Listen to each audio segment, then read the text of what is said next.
നാളെ മുതലേ Instagram use ചെയ്യാൻ പറ്റില്ല. അതെ, 16 വയസ്സിന് താഴെയുള്ളവരാണ് നിങ്ങൾ. ഈ ഒരു സാഹചര്യം ഇന്ത്യയിൽ എപ്പോൾ വേണമെങ്കിലും വരാം.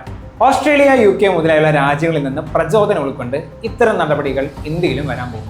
പഹൽഗാം ടെററിസ്റ്റ് അറ്റാക്ക് വഴി 26 ഇന്ത്യൻ ജനതയെ കൊന്നൊടുക്കിയ പാകിസ്ഥാനോട് ഇന്ത്യ ക്ഷമിക്കണം. പാകിസ്ഥാനുമായി ഇനിയും ഇന്ത്യക്ക് ബന്ധം തുടരണം. നിർത്തലാക്കിയ സിന്ധു നദീ ജലകരാർ ഇന്ത്യ വീണ്ടും പുനരാരംഭിക്കണം. ഇന്ത്യയും ഓസ്ട്രേലിയയും തമ്മിൽ ഒപ്പുവെച്ച സുപ്രധാന കരാറുകൾ ഏതൊക്കെയാണ്? മാത്രമല്ല, ഈ കൂട്ടുകെട്ട് ഇൻഡോ പസഫിക് മേഖലയിൽ ചൈനയുടെ ആധിപത്യത്തിന് എങ്ങനെയാണ് ഭീഷണിയാകുന്നത്? ഇതൊക്കെയാണ് ഇന്നത്തെ ന്യൂസ് പേപ്പറിലെ പ്രധാന വാർത്തകൾ. കണ്ടായിരുന്നോ? ഈ ഒരു ന്യൂസ് പേപ്പറിലെ 14 പേജ് ഉണ്ട്. ഈ അറ്റം മുതൽ ആ അറ്റം വരെ ഒരുപാട് ന്യൂസ് ഉണ്ട്.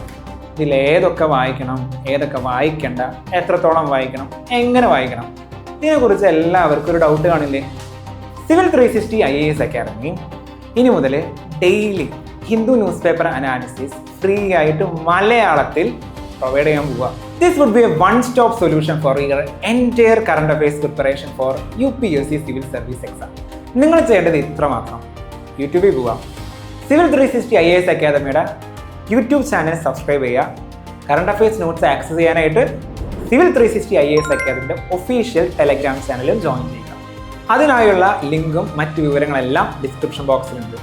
അപ്പം എങ്ങനെയാ, തുടങ്ങല്ലേ?